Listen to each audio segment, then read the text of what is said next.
اس لیے ہمارے جتنے بھی پراپرٹی ہیں تقریباً 9.5 لاکھ ایکڑ زمین ہے کس کے پاس؟ مسلم وقف بورڈ کے پاس 9.5 لاکھ ایکڑ زمین. پوری دنیا میں اتنا بڑا بورڈ کہیں نہیں ہے.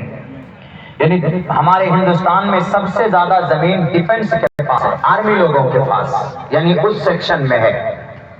دوسرے نمبر پر سب سے زیادہ زمین جو ہے وہ ریلوے کے پاس ہے، ریلوے ان کے پاس زمین ہے. تیسرے نمبر پر سب سے زیادہ زمین مسلم وقف بورڈ کے پاس ہے، 9.5 لاکھ ایکڑ زمین. 9.5 لاکھ ایکڑ زمین، اتنی زمین کیا آپ اندازہ نہیں لگا سکتے. تو نیت بگڑ گئی نہ دیکھ کر مسٹر پرائم منسٹر کی، مسٹر مودی جی کی، کہا کہ چلتے چلتے ان پر بھی قبضہ کر لو. لیکن میرے بھائیوں میں بتاؤں کہ اس کا بھی ذمہ دار مسلمان ہے. کیسے؟ میں آپ کے سامنے میں کچھ ڈیٹیلز پیش کرتا ہوں. 9.5 لاکھ ایکڑ زمین ہے اور کچھ بلڈنگ ہے بڑے بڑے شہروں میں، کلکتہ، حیدرآباد، پونے، مراد آباد، ممبئی وغیرہ وغیرہ بلڈنگ ہے، فلیٹ ہے. پہلے لوگ کرتے تھے 1950 تک تو بہت ڈونیٹ کیا. پراپرٹی والا ہے، زمیندار کوئی نہیں ہے، مر رہا ہے تو مرنے سے پہلے ڈونیٹ کر دیا، ہم نے وقف کر دیا اس کو اللہ کے نام پر. تو ان زمینوں کے اوپر کہیں پر کمپنی بنی ہوئی ہے، اس کا کرایہ آ رہا، کہیں پر موبائل ٹاور ہے اس کا کرایہ آ رہا، کہیں پر ہوٹل ہے تو اس کا کرایہ آ رہا، کہیں پر کوئی سرکاری کام ہے تو کوئی انسٹیٹیوٹ ہے تو اس کا کرایہ آ رہا. اتنی آمدنی وقف بورڈ کی ہے کہ پورے بھارت میں 25 سے 30 کروڑ مسلمان ہیں نا، ہر ایک مسلمان کو مہینے میں 1 لاکھ روپے مل سکتا. اتنی آمدنی ہے وقف بورڈ کے پاس. لیکن آپ میں سے کس کو ملا؟ وقف بورڈ سے کوئی پیسہ ملا کسی کو؟ 1 روپے تک نہیں ملا. تو جو لوگ چیئرمین بنے، وقف کی پراپرٹی کو کوئی نہیں بیچ سکتا، نہ چیئرمین بیچ سکتا، نہ متولی بیچ سکتا ہے، نہ اس کا کرتا دھرتا دیکھ سکتا ہے، بیچ سکتا ہے، صرف اس کی نگرانی کر سکتا ہے. جو بھی چیئرمین کا وقف بورڈ کا چیئرمین بنے گا وہ صرف اس کی فائدہ کے لیے استعمال کر سکتا ہے، قوم سماج کے لیے. بھائی یہاں پر زمین ہے، چلو یہ زمین خالی ہے، وقف بورڈ کی ایک ہاسپٹل بنا دو، لوگ فائدہ اٹھائیں گے، یہ کر سکتا، اس کو بیچ نہیں سکتا. لیکن میرے بھائی آپ کو تعجب ہوگی یہ جان کر، صوبہ مہاراشٹر میں سن 1990 سے لے کر سن 2002 تک 11,000 کروڑ روپے کی زمین بیچی گئی. وقف بورڈ کی زمین بیچنے والا کوئی مسٹر مودی کا دوست نہیں، یوگی کا کوئی رشتہ دار نہیں، بیچنے والا ہمارے مسلمان تھے، وقف بورڈ کے ذمہ دار تھے. اگر وقف بورڈ کی آمدنی آتی تو جو آپ کا مدرسہ ہے نا، دیواروں میں سوراخ ہوئے ہوئے، یہ لاک ڈاؤن سے یہ مدرسہ قبر کی طرف جا رہا تھا، اس میں پڑھنے والے بچوں کی تعداد ہونی چاہیے تھی، عالی شان یہ مدرسہ دکھنا چاہیے تھا، اساتذہ کو بہتر سے بہتر تنخواہ ملنی چاہیے تھی، اس کی بلڈنگیں شاندار ہونی چاہیے تھی. اگر ان 4.5 لاکھ وقف بورڈ کی جو 4 لاکھ ایکڑ زمین جو باضابطہ بورڈ میں رجسٹر ہے، اگر ان پیسوں کا صحیح استعمال ہوتا تو آپ کی بستی کا یہ مدرسہ غریب نہ ہوتا. آپ کو چندہ کر کے، جلسہ کر کے آپ کو چندہ کرنے کی ضرورت نہیں تھی.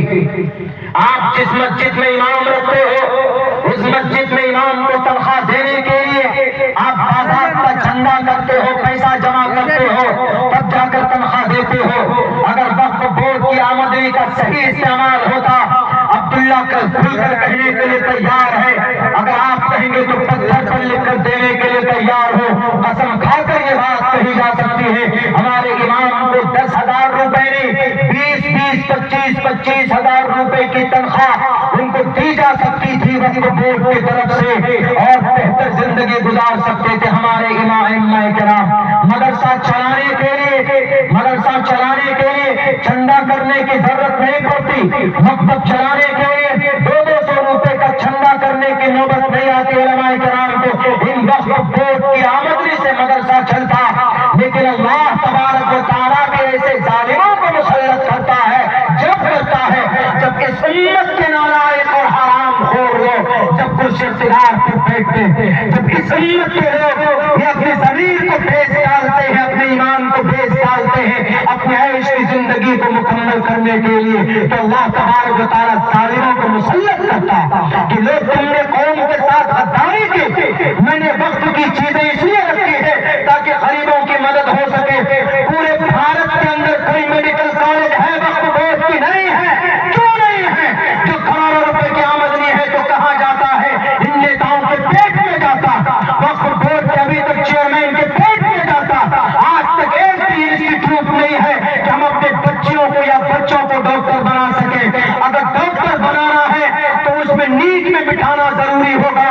تو نیٹ کے لیے 2 سال کی کوچنگ سینٹر چاہیے, بچوں کی صحیح کوچنگ چاہیے, ان کی ٹریننگ چاہیے. ایک بھی کوچنگ سینٹر نہیں ہے بھارت کے اندر مسلمانوں کے پاس. ڈی ایم منسٹر بننا ہے, آپ کے بچوں کو بنانا ہے تو اس کے لیے IAS کے لیے کوئی بہتر سے بہتر کوچنگ سینٹر ہونا چاہیے. تو کوئی کوچنگ سینٹر نہیں بنایا آج تک. وقف بورڈ والوں نے, وقف بورڈ کے بڑے بڑے ذمہ داروں نے کوئی مدرسہ نہیں بنایا, کوئی مدرسہ نہیں چلتا ہے. اسی لیے اللہ نے کہا کہ یہ تو قوم کے لیے ہونا چاہیے, یہ پیسہ, ان پیسوں سے مدرسہ چلنا چاہیے, ان پیسوں سے مکتب چلنا چاہیے, اماموں کو تنخواہ ملنی چاہیے, مدارس چلنے چاہیے. وقف بورڈ کی پراپرٹی سے آپ کہیں گے کہ مولانا عبداللہ آپ کیسے بات کر رہے ہیں؟ امام ابو حنیفہ کی زندگی دیکھو, شہر دمشق کے اندر 65 مدرسہ وقف بورڈ کے پراپرٹی سے چلتا تھا. مسلمانوں, آج گھر گھر جا کر جی میل کے ذریعے سے آپ جو وہاں پر شہادت دے رہے ہو نا کہ ہم جی میل بھیج کر وروਧ کریں گے, کچھ نہیں ہونے والا. اس بل پر بھی رکاوٹ پیدا کیا جا سکتا, روکا جا سکتا. لوک سبھا کے اندر بھارتیہ جنتا پارٹی کے لوگ زیادہ, 3 جگہ پر بل پاس ہوتا. لوک سبھا, راجیہ سبھا راشٹرپتی کے پاس. لوک سبھا میں مسٹر مودی کے دوست زیادہ, راجیہ سبھا میں کس کے دوست زیادہ؟ مسٹر راہل گاندھی کے دوست زیادہ ہے نا. لوک سبھا میں ان کے لوگ زیادہ, راجیہ سبھا میں صرف 100 ممبر ہے بی جے پی کے پاس, 140-42 ممبر تو راہل گاندھی کے پاس ہے نا. راہل گاندھی چاہے تو چٹکیوں میں اس بل کو روک سکتا ہے, لیکن نہیں چاہتا. کیوں؟ کیونکہ وہ بھی وہی چاہتا ہے جو مسٹر مودی چاہتے ہیں. اسی لیے ان لوگوں سے رخ پوچھ کر کے ہم نے آپ کو ووٹ دیا, ہماری پراپرٹی لوٹنے کی باری آئی, آپ سپورٹ کیجئے. ایک لفظ نہیں بولا ان سیکولر نیتاؤں نے, ان ظالموں نے. میرے بھائیوں, میری بات تھوڑی کڑوی ہوتی ہے لیکن مبنی پر حقیقت ہے. میری باتوں سے کسی کو تکلیف ضرور پہنچ سکتی ہے, لیکن جی میل کے ذریعے سے یہ تو ہمارے اکابر محنت کر رہے ہیں بیچارے. وہ سمجھے کہ کفرستان میں اذان پڑھنے کا کام کر رہے ہیں, ورنہ اس کا آسان سا راستہ یہ ہے کہ جہاں بل پاس ہوگا, جہاں روک سکتے ہیں, وہاں تو بھائی سیکولر پارٹی کے لوگ زیادہ ہیں. راجیہ سبھا میں 42 کے 142 ممبر ہیں, ادھر 100 ہی ممبر ہے, تو وہاں پر روکو. 142 ممبر کو کہو کہ رے تم کوئی بھی گھر سے باہر مت نکلنا, راجیہ سبھا کے گھر سے. جس دن اس کے اوپر ووٹنگ ہوگی تو سب وہیں رہنا. یہ مت کہنا کہ ہم نے نہ ووٹ کیا, نہ ہم نے سمرتھن کیا, نہ ہم نے خلاف کیا, ہم نے واک آؤٹ کیا. کم وقت واک آؤٹ مت کرنا, وہیں پر رہنا, ووٹ کرنا. تب دیکھیں گے آپ کی سیکولرزم بیرک ہے.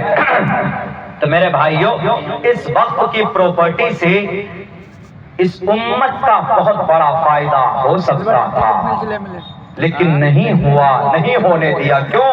کیونکہ ہمارے ہی لوگ بے ایمان بن گئے.